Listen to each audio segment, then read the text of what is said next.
Hello everyone.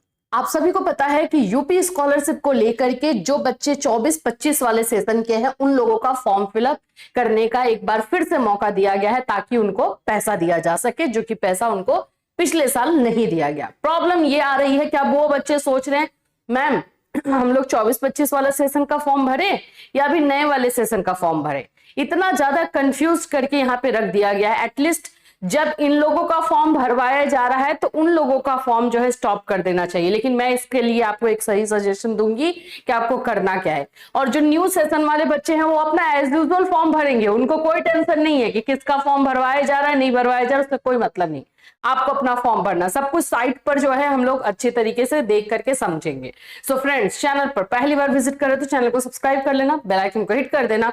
आप सभी जानते हो कि यूपी स्कॉलरशिप से रिलेटेड हर अपडेट आपको यहाँ पर दी जाती है। सबसे पहले तो मैं आपको बता दूं, ये है यूपी स्कॉलरशिप का साइट। यहां आपको आ जाना है।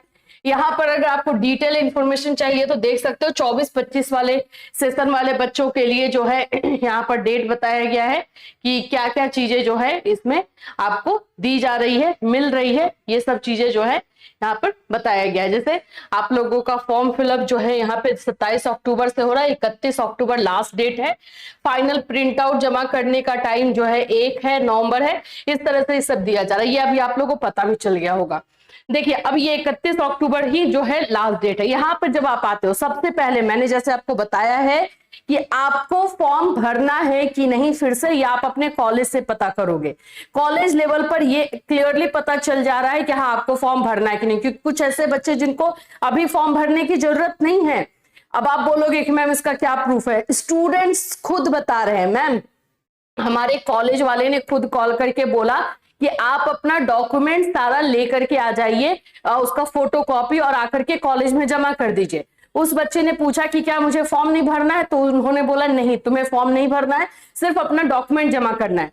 कुछ हमें इंफॉर्मेशन मिली है, वही इंफॉर्मेशन हम आपको देना चाहते हैं ताकि आपके साथ कोई गलत ना हो। बाकी लोग क्या बोल रहे हैं क्या नहीं उससे मुझे नहीं मतलब है, मैं जो है वो आपको बता रही हूँ। तो आप लोगों को कॉलेज से जब एक बार पूछोगे वो बोलेंगे कि हाँ हमें तो कुछ भी नहीं पता, आप फॉर्म भरना है भर दो, तो आप फॉर्म भर दो। लेकिन अगर कॉलेज ये बोलता है कि नहीं आपका यहां तक जो है फॉर्म आगे बढ़ चुका है और आपको फॉर्म भरने की जरूरत नहीं है, बस अपना डॉक्यूमेंट एक बार फिर से ला करके जमा कर दो, तो ले जाके जमा कर दो। क्या दिक्कत है इसमें? एक बार कॉलेज में बात कर लेने में क्या दिक्कत है? ठीक है, अब जिनको फॉर्म भरना है वो ध्यान से देखिए।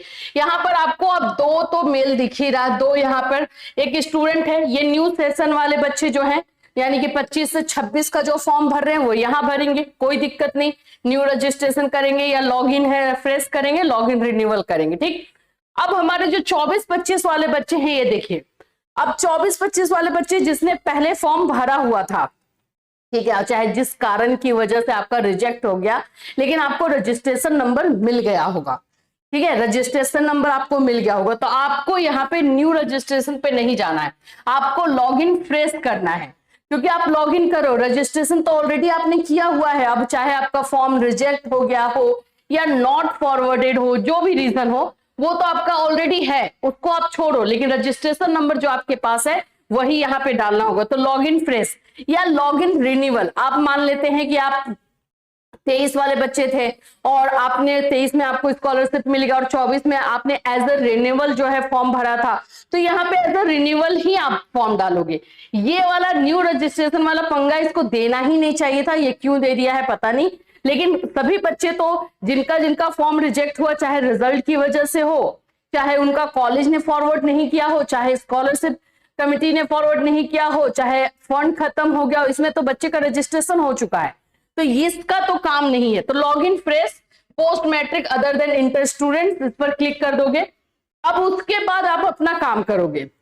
उसके बाद जो आपको रजिस्ट्रेशन आईडी दिया गया है वो रजिस्ट्रेशन आईडी डालोगे। ये इसका ये सेम चलता है, कभी काम कर रहा है कभी नहीं काम कर रहा है, इसका यही प्रॉब्लम आ रहा है।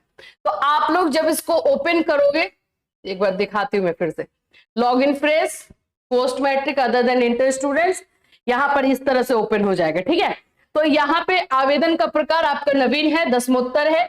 रजिस्ट्रेशन नंबर जो आपको ऑलरेडी मिला हुआ है 24-25 के लिए, जो आप आपने अप्लाई किया और आपको नहीं पैसा मिल पाया, वो डालोगे। मोबाइल नंबर डालोगे और यहाँ पे जो कैप्चा आ रहा है वो डालोगे और उसके बाद से आप इसको सबमिट करोगे, ठीक है, सबमिट करोगे। अब उसके बाद फॉर्म फिर से ओपन होगा, जिसमें आपका फिर से सारा डिटेल लिया जाएगा, आपके एकेडमिक और वो सारी चीजें जो है मांगी जाएगी।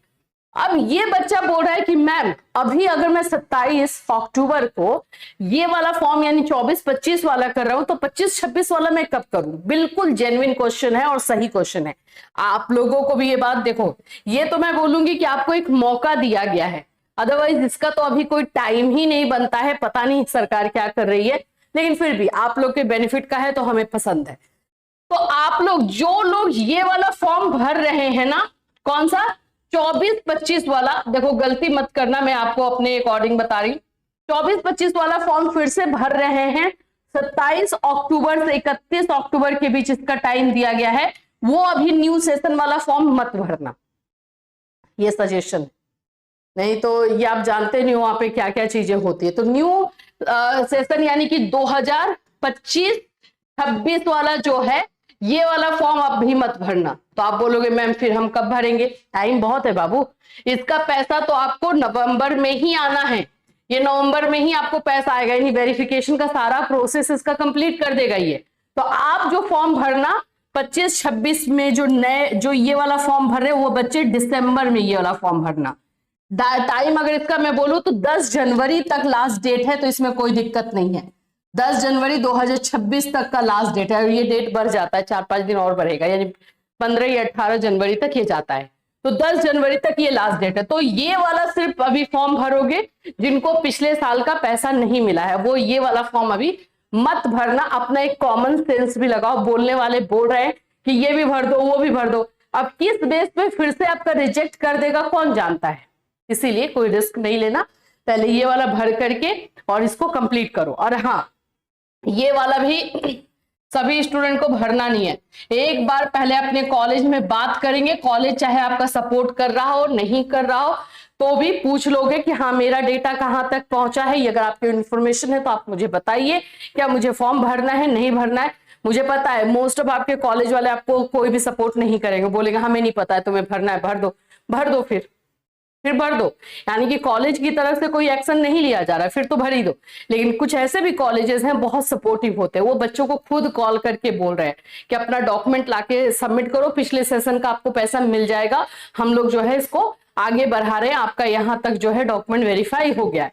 तो ऐसे भी कॉलेजेस हैं, तो उन कॉलेजेस को तो हम नहीं छोड़ सकते ना, अप्रिशिएट तो करेंगे। और साथ ही साथ में ऐसे ये चीजें हो रही हैं, ये भी आपको पता होना चाहिए। आप फिर से फॉर्म भर दोगे तो हो सकता है उसी के बेस पे रिजेक्ट हो जाए, तो इसलिए थोड़ा सोच समझ के इसमें काम कीजिएगा।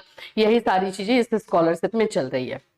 जैसे जैसे नया अपडेट आते जाएगा वैसे वैसे हम आपको इन्फॉर्म करते रहेंगे। और अभी पुराने सेशन का भी फॉर्म फिलअप हो रहा है, न्यू सेशन का भी फॉर्म फिलअप हो रहा है। तो जो पुराने सेशन का फॉर्म भर रहे हैं वो न्यू सेशन वाला अभी नहीं भरेंगे, दिसंबर में भरेंगे। और जो जिनको पुराने सेशन से कोई मतलब नहीं है वो अपना न्यू सेशन का फॉर्म भरते रहिए, ठीक है। चलिए फिर मिलूंगी, till then take care everyone.